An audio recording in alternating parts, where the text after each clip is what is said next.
Welcome to Shaq's house. Shaq's house. That's our Shaq. You're now in Shaq's house. Welcome to Shaq's house. What's going on, Shaq Housers? It's your boy, the one and only Shaq House here. Check this out. Like I promised you last week, this week I'm not going to be doing any of my usual expanded power descriptions like I usually do. Nah. Today I'm going to be talking about X-Men battles. That's right. Battles in which it doesn't have to be a crossover battle like the Executioner's Song or Fatal Attraction. Nah, nothing like that. But more like solo battles. When an X-Men character or a mutant character beats somebody or gets beaten in such classic fashion that it becomes unforgettable. So check this out. These are the 5 top moments in X-Men history of what I think are the best times when somebody got owned. Check it out. So what do I think are the best moments of ownage in X-Men's history? Let's do the countdown, starting with number 5, Cyclops versus Storm.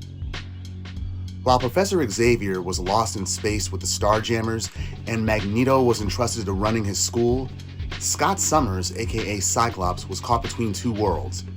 He wanted to remain with the X-Men and be the leader, but his wife, Madelyne Pryor, wanted him to lead the team and be with her and their newborn son, Nathan, aka the baby who grew up to become the mutant soldier known as Cable.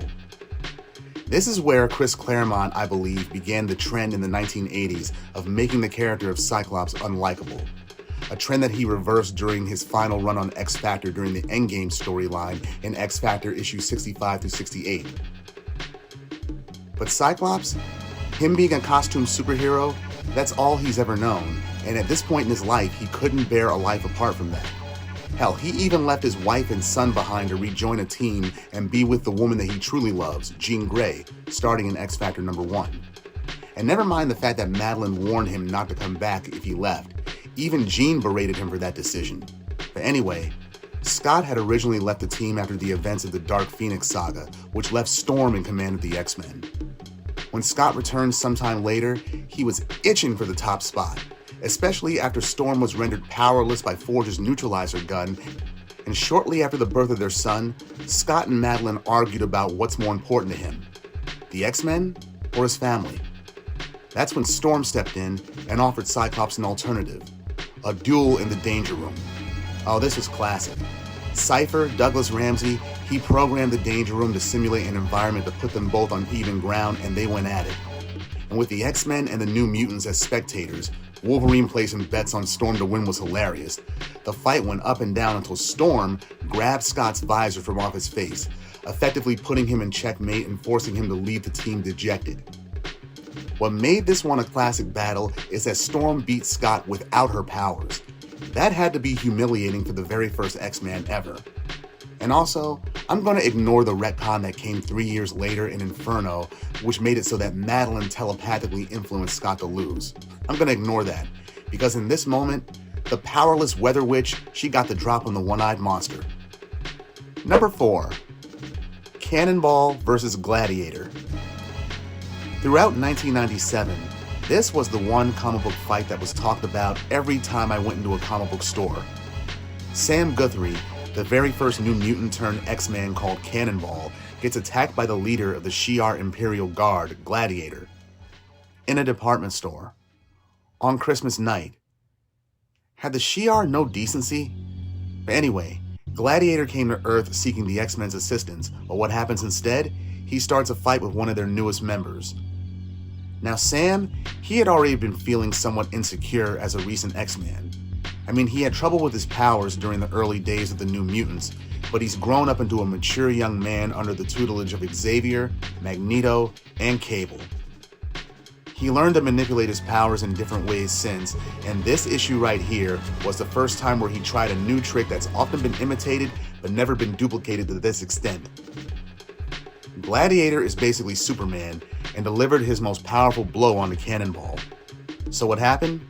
Cannonball absorbed the kinetic energy from Gladiator's punch, redirected it into his blast field, and then gave it right back to him. Tenfold. That's right. In the words of Smokey from Friday, Gladiator You got knocked the fuck out! Now, Gladiator's abilities are partially due to his confidence. The more confident he is, the more powerful he is. But after being defeated by a Kentucky cornpone, let's just say that it left his confidence shook for quite a while. Number 3. Wolverine versus Gambit.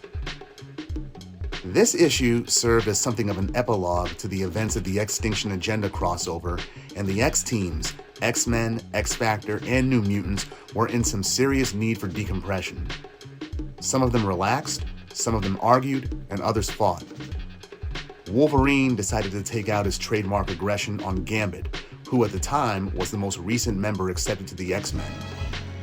Naturally, Logan didn't trust the mysterious Cajun and wanted to test his mettle in the Danger Room. What's interesting about this is that every time Wolverine challenges another X-Man to a fight in the Danger Room, he loses. But this right here against Gambit, this was the first time that it ever happened. Chris Claremont, he gives both men some very interesting banter during the sparring, with Michael Golden creating long shots showcasing the agility and movement of both characters. A running subplot at the time was that Logan's mutant healing factor was scrambled, but that was shortly dropped. However, off-panel before the fight, Gambit added a simulation of Wolverine's enemy and one-time lover, Lady Deathstrike, to surprise him. Yeah, Remy kinda cheated, but it showed that the character learns about those around him while keeping himself enigmatic.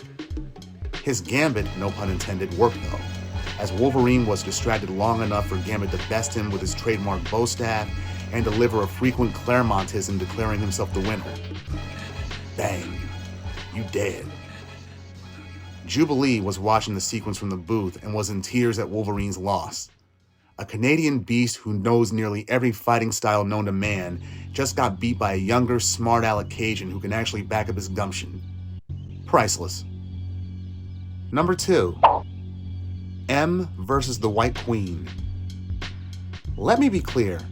Emma Frost is written as a total bitch, but she's no bitch. And by that I mean, she ain't no punk. I mean, the former White Queen of the Hellfire Club's inner circle, yeah, she comes off as a very icy, acerbic, but knowledgeable master telepath, but she has a good heart nonetheless. And she uses her telepathy with almost sadistic precision. In this issue, her telepathy made her susceptible to the Xavier-spawned psionic entity known as Onslaught. And with his threat now in the open, she was subconsciously using her telepathy to influence her then-current students, Generation X, to keep them safe. Of course, with her students all being teenagers, they had to put up some resistance. But Scott Lobdell, the writer, he added a modicum of humor to it and showed that as skilled as some of these students were with their powers, they couldn't stand up against Emma Frost. First, she took out Jubilee and Sync by causing their powers to backfire. Then she kept Husk from transitioning into a form more useful for combat. And finally, she gets to the one student that she considers the most dangerous, Monet St. Croix, called M. Her abilities include flight, superhuman strength combined with near invulnerability, superhuman intelligence, and telepathy. As Jubilee once described her, M is perfect. That's like her mutant power or something. She's also similar to Emma Frost in terms of having a wealthy background and the arrogance that comes with it. M had been upstaging Emma Frost ever since the beginning of the Generation X run, but this time, Emma showed Monet exactly why you never challenge your teacher. She hit her with what she called a psionic lightning bolt, leaving Monet on the ground speechless and in pain. You know, it's commonly stated that women don't like each other, but superpowered women, that's worse, but fun to watch. Emma, she owned her students, especially M, without even lifting a finger. And finally, my number 1. Cyclops versus the Breakworld Interrogators. Joss Whedon's run on Astonishing X-Men, along with John Cassidy's amazing pencils, made this the coolest X-book out. I mean, they gave the characters cool action scenes, witty banter, they had Kitty Pryde and Colossus consummate their relationship, i.e. they had sex, and expanded on a lot of Grant Morrison's ideas, and essentially they did the one thing I hadn't seen since Scott Lobdell was writing an X title. They humanized the characters. Out of all of them, it was Scott Summers who became my all-time favorite X-Man because of Joss Whedon. He explored Scott's deep psychological issues, his personality, and the real reason as to why he can't control his mutant power. Emma Frost telepathically forced him to confront a repressed memory that occurred after his power manifested as a teen. Scott subconsciously decided to make his optic blast uncontrollable, so he would be forced to remain constantly vigilant and thus the consummate leader. When Emma Frost removed that mental block, he seemed powerless. He was basically a human in an X-Men uniform, and during the Unstoppable storyline, he followed through on a plan that involved him deliberately getting killed in the vacuum of space, captured, resurrected, and interrogated by the Breakworld Power Lord Croix.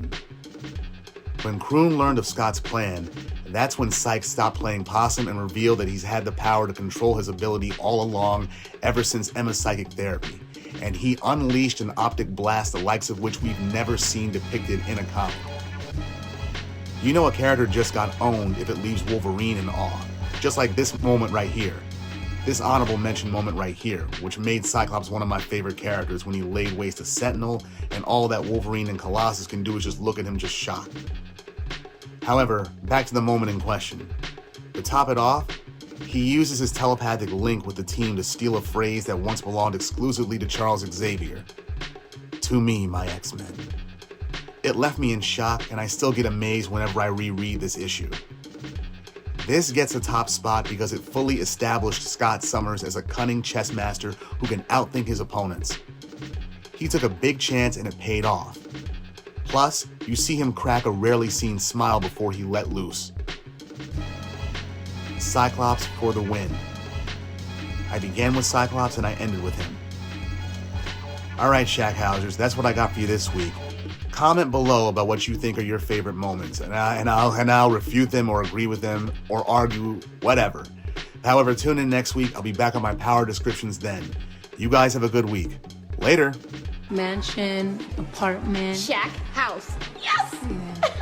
Yeah.